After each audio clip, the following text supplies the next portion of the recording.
everyone. I think I can see everyone there. Hello.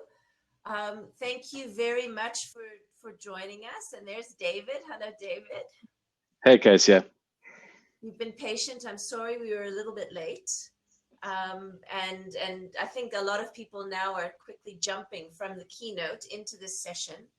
So we'll give them a little bit of time to do that. I see our numbers are starting to go up. How are you today? I'm asking you, David. Excellent, thank you. Very good. Yes, doing well. Can you hear me, Kezia? Very well, thank you. Thank you. So we have about 126 people that are in the conference at the moment, and they're now moving from one session to the from one session or to another. We've been through 2 days so far of really interesting discussion, and I'm really looking forward to hearing your presentation. Colleagues, you may well have heard David speak about one or another aspect of this work because it's been going on for a number of years.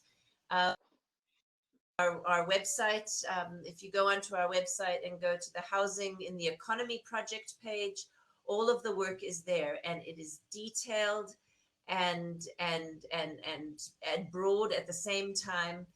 It's really fabulous work that looks at the impact of housing in the economy. It started with two very simple little questions. What is the impact on GDP, and what about jobs? How many jobs does housing create? And from that grew this massive effort and analysis that David Gardner, who is a consultant who works out of South Africa, has done with his colleagues Keith Lockwood and Jaco Pienaar.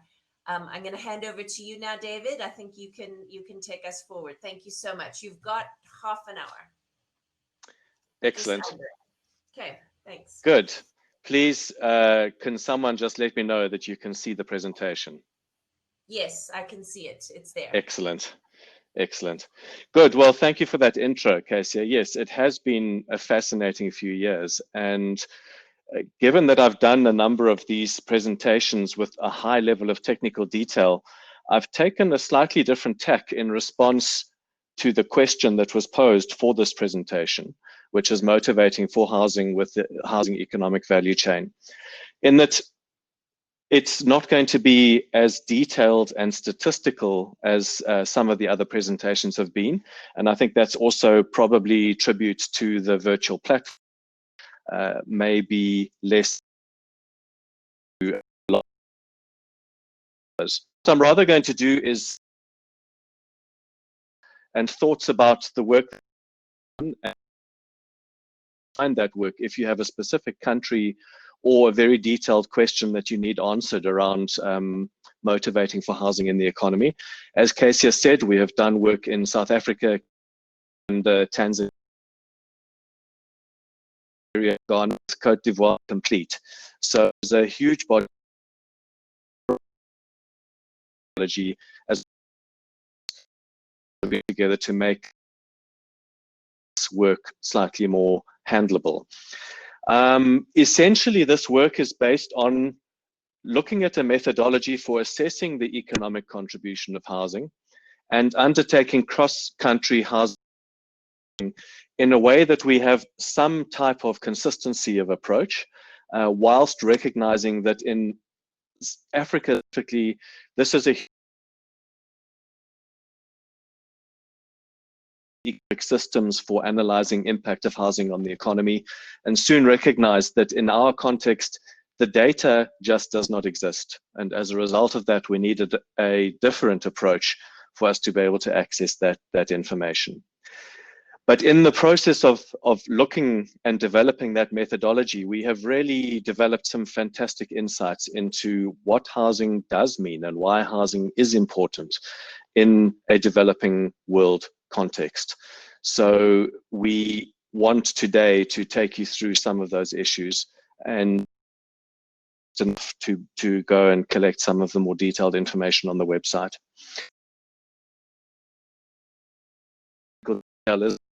The moderated session for eminently qualified into the excuse me, into across Africa to the economy. And really that gives me the ability to act as a precursor or a preamble in a way to that much more detailed conversation that will follow. I also just want to point you to the fact sheets that have been produced. This is really the whistle-stop tour of housing in the economy of 6 key countries. And really that helps to make complex work quite digestible. And thanks to Kath and the team for getting these into this format that really does help to disseminate the message around this.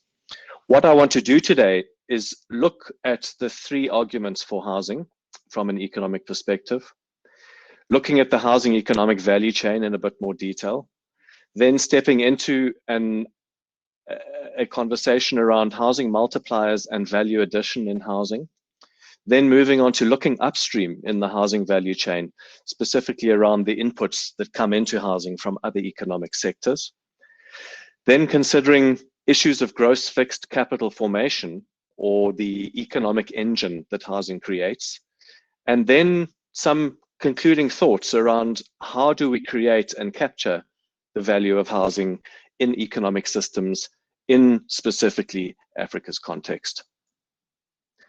So the 3 main arguments that we often hear for housing is the social asset argument, that housing fulfills a basic human need and provides a platform for social actualization and participation in the economy. Secondly, the economic asset argument, that housing is an important part of the generation of wealth and of economic incentive to create different types of activities in an economy.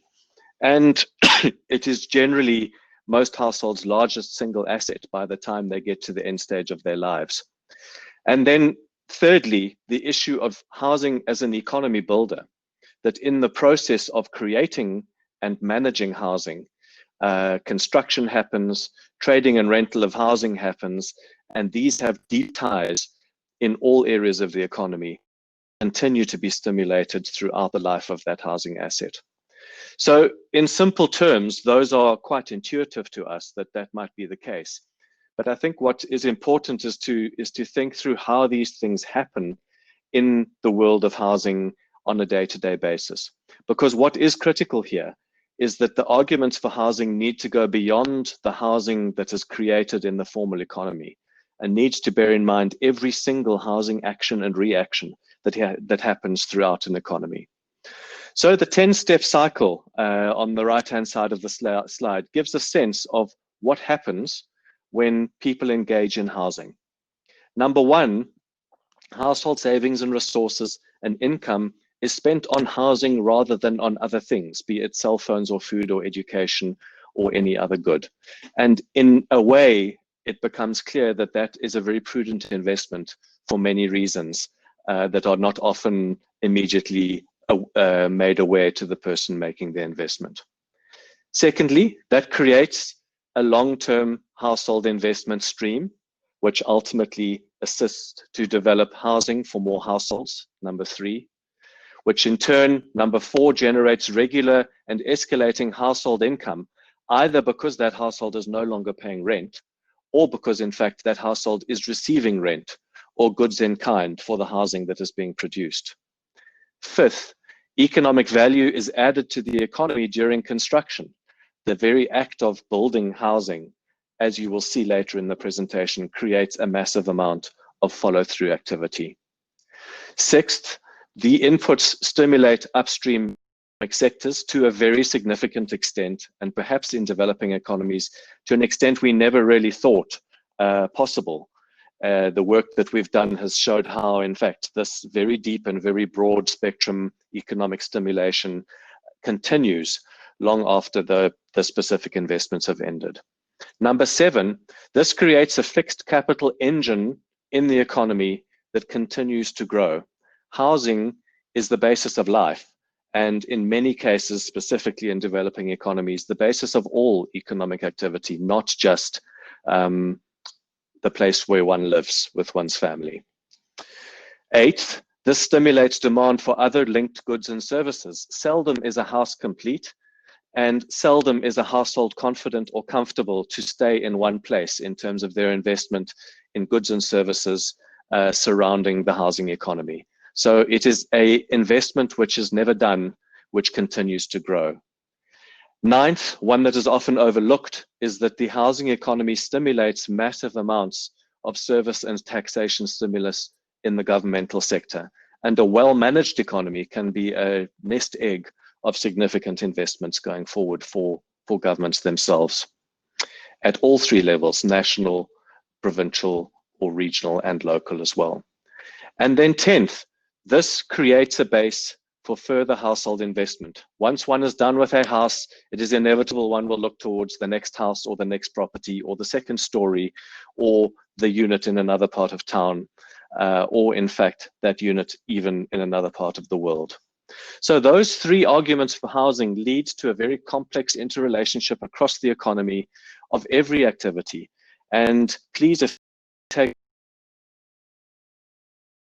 is once again that this is not housing construction.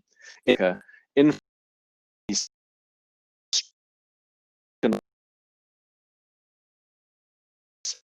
impact the impact of all housing activity. That does not mean that we should not look towards formality in the housing economy, but it does mean that we need to consider all impacts across the sector. So let's then start looking at the housing economic value chain itself. The value chain quantifies the economic impact of housing construction and rental on a broad basis across an economy. It looks at the intermediate inputs upstream in the economy, that is the goods and services that are brought into the development or management process of housing. And it also quantifies then the economic value creation or gross value added, which is essentially the work that is done to the products and services in order to create a house or a habitable unit out of those goods and services. And in turn, those both add up to be the domestic production of housing in any economy. We need to consider two value chains. Number one, the housing construction value chain, which is the annual construction activity that goes into the development and the maintenance and the improvement of dwellings across the economy. And the second value chain is the housing rental or real estate value chain, which considers all activities associated with the occupation and often payment of remuneration for housing across the economy. In simple terms, generally the rental market. Both of these value chains create housing stock that is then applied to the domestic supply of housing and matched to the domestic demand of housing. And ultimately, it is that domestic demand that shows whether we have developed the right sorts of housing or not. And then ultimately, we will get to the final demand and the fixed capital formation of housing later in the presentation. What is important here is that this housing economic value chain is a combination of inputs from the primary or forestry and mining sectors, the secondary or manufacturing and construction sectors, and the tertiary, which is generally the service sectors of the economy. It combines those through the addition of labor remuneration, skills and talent, as well as other financial inputs, and ultimately government subsidies as well, in order to make sure that the gross value added creates utilizable housing stock in the economy. And that is essentially the basis of the importance of housing. If we look at this next slide, it is a sense of the housing economic value chain in South Africa as an example. I am using it simply because it quite clearly outlines some key factors of this value chain. Number one, that housing has a significant scale. In South Africa's terms, 3.7%, which in fact is not that large by contrast to the other countries that we've surveyed. And one of the general findings is that the economic value chain is larger as a proportion of the total economy, the lower the economy, the economic level of growth is in a country. Again, intuitively, this makes sense. Housing is one of the first things that societies will strive towards putting in place. And as a result, you might have just covered basic needs such as food and clothing when you immediately start thinking about your housing expenditures. So it becomes an absolutely critical platform for the very basic levels of housing development, economic development in a society, as well as therefore the development of the inputs into the development of that housing itself.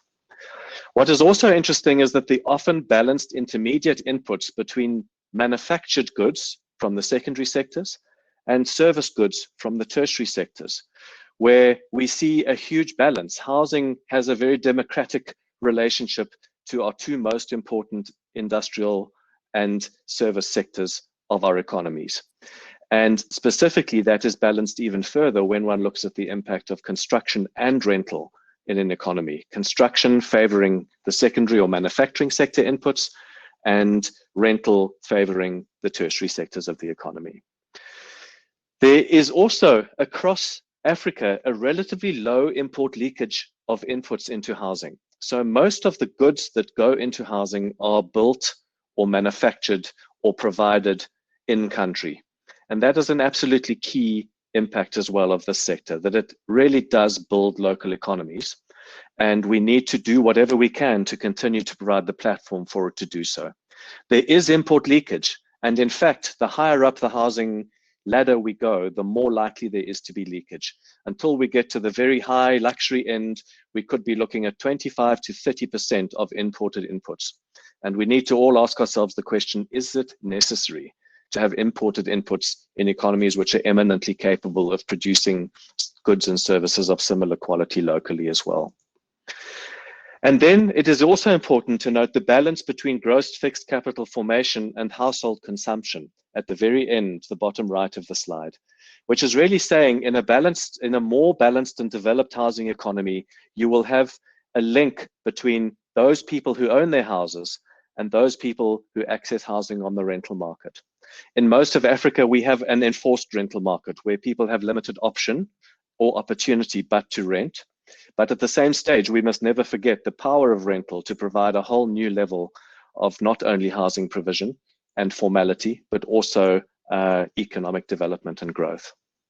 If we compare the impact of housing and construction across the entire economies of the 6 countries we've looked at, we get a sense that this changes dramatically from 14% in Tanzania down to 7% and even down to less than 4% in South Africa. The reasons for these changes are not necessarily clear, and our work has struggled at times to find the data to actually support this in detail. But what is in fact important is to note the very high levels of GDP addition through housing, and also the fact that this is balanced often by construction and rental sectors. So we can continue to grow housing, and in continuing to grow housing, we are automatically growing other sectors as well. And that becomes a critical part of this argument for housing and the housing value chain.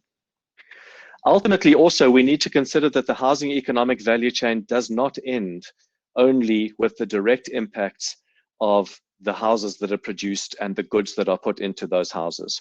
There are a whole nother level of economic ripple effects that create indirect impacts in other sectors for those sectors who are providing inputs to housing, needing inputs themselves in order to create the goods and services they offer.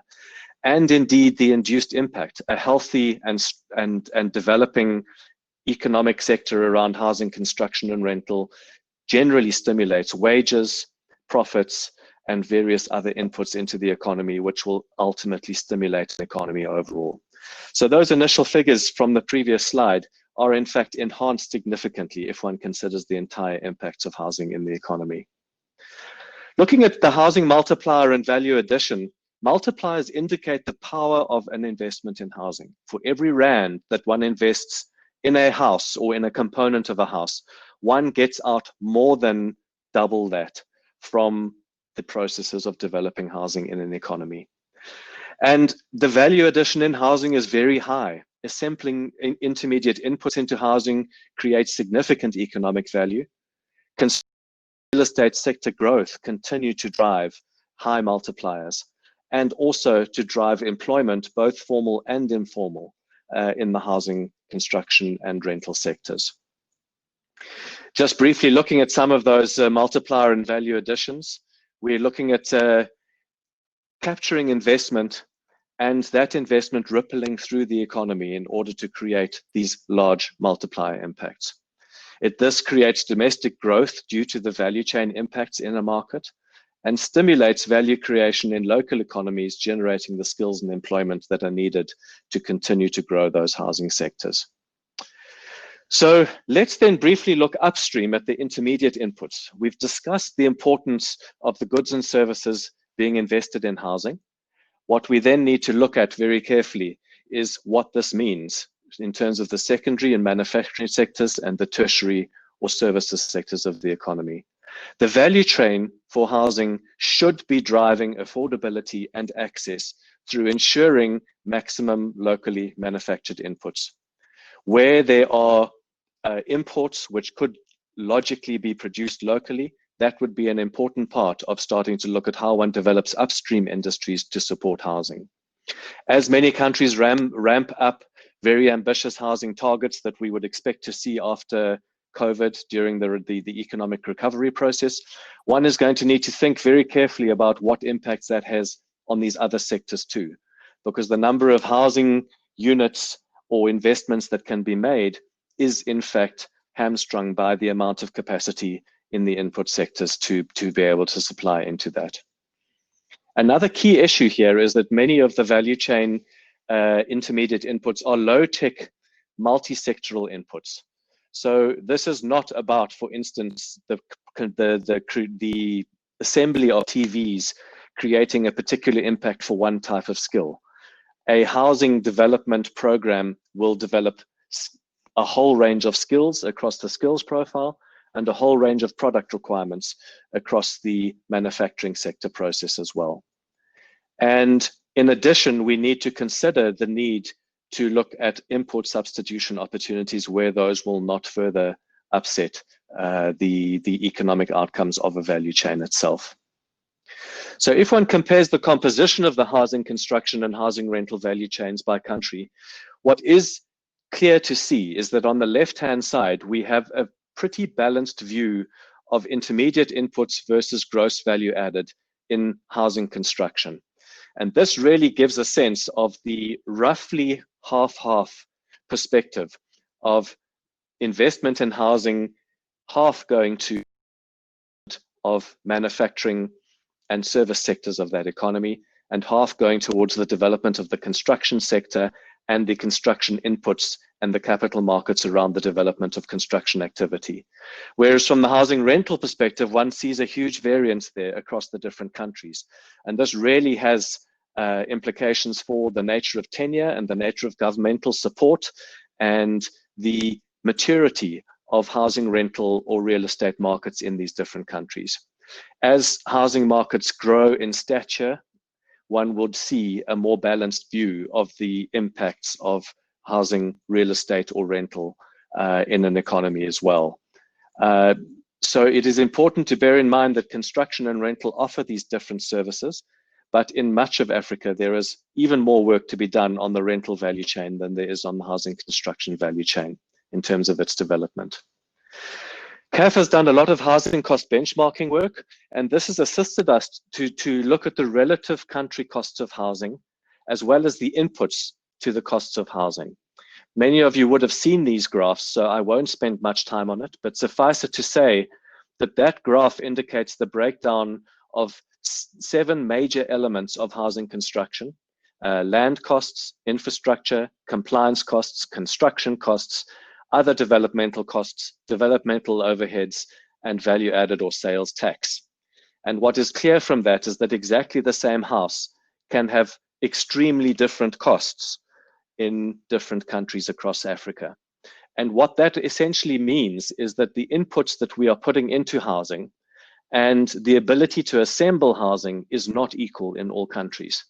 So a key issue to bear in mind around motivating for housing is how one as a society makes housing cheap, affordable, by breaking down the barriers that create these significantly different costs as one is building housing in an economy.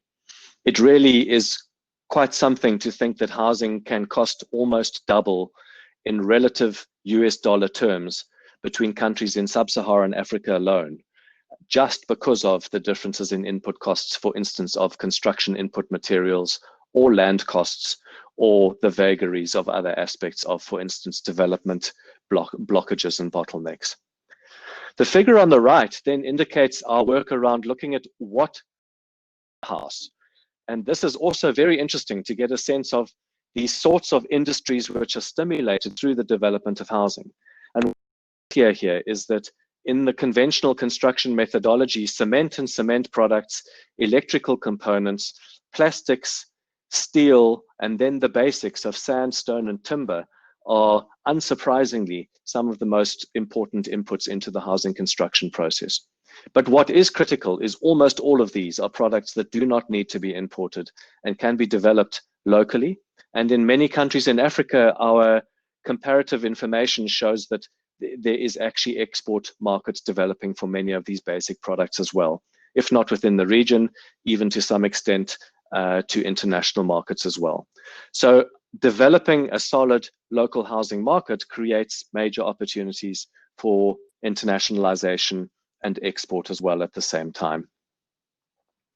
If we consider gross fixed capital formation in housing, this is really the basis of considering housing units as part of the factory that creates work in the economy, creates economic activity in any economy. This economic factory essentially evolves from people choosing to invest in housing rather than housing, or in choosing to rent and pay for housing versus some other type of living arrangement that would not require that investment in housing. And ultimately, in the specifically developing world context, it is absolutely critical to bear in mind that seldom is a home just a place to live. It is often the basis of much other economic activity, the formulation of small businesses, the development of rental income, and landlordism being some of the key examples there. Household investments are critical because these are people's capital investment in their futures and in the economy. And the greater a society stimulates investment in housing, there is no doubt the more stable economically and socially that society can become. And from the real estate investment perspective, assets which drive balanced and growing rental sector markets are also absolutely critical to a developing and stabilizing housing market and economy. What I did want to indicate from our cost benchmarking showing 11 different products across South Africa. And what is important here to bear in mind is that a housing asset does not need to be a 2-story, 4-bedroom, large-scale unit. It can be a whole range of different outcomes, including sites and service, basic backyard units, core housing, walk-up housing, as well as apartments and the conventional bungalow types of housing we see across Africa. So there are many different ways that one can create this gross fixed capital formation in housing. And I think it is really critical to Africa's housing development for us to widen our minds around the different natures of these different products and the different functions that they perform in the different societies across the continent. In conclusion, with my last 5 minutes, I want to talk about how to create, yes. Perhaps not 5, because you 3. needed to share a different session. So 3. Okay, sorry, I thought I had until 11:37, but I will. Yeah. So critically, one needs to make housing a priority. Housing as an economic, not only a social sector, must be recognized in policy, as well as in macroeconomic policy that is supportive of a growing affordable housing sector. Secondly, housing needs to be made more competitive and more affordable for housing markets to grow. This requires reductions in input costs and development blockage removals, and also to support and carefully subsidize key inputs into the housing markets as one moves the housing sector forward. Thirdly, to make housing easier to build and rent, to support housing as the building block of tenure and construction sectors in different countries. To unleash the domestic economy. It has little to do with governments building housing and much more to do with ensuring that the housing value chain meets construction and real estate demands so that housing markets are unleashed for the private sector to be able to continue to grow those markets. And then finally, to put housing in the hands of the economy.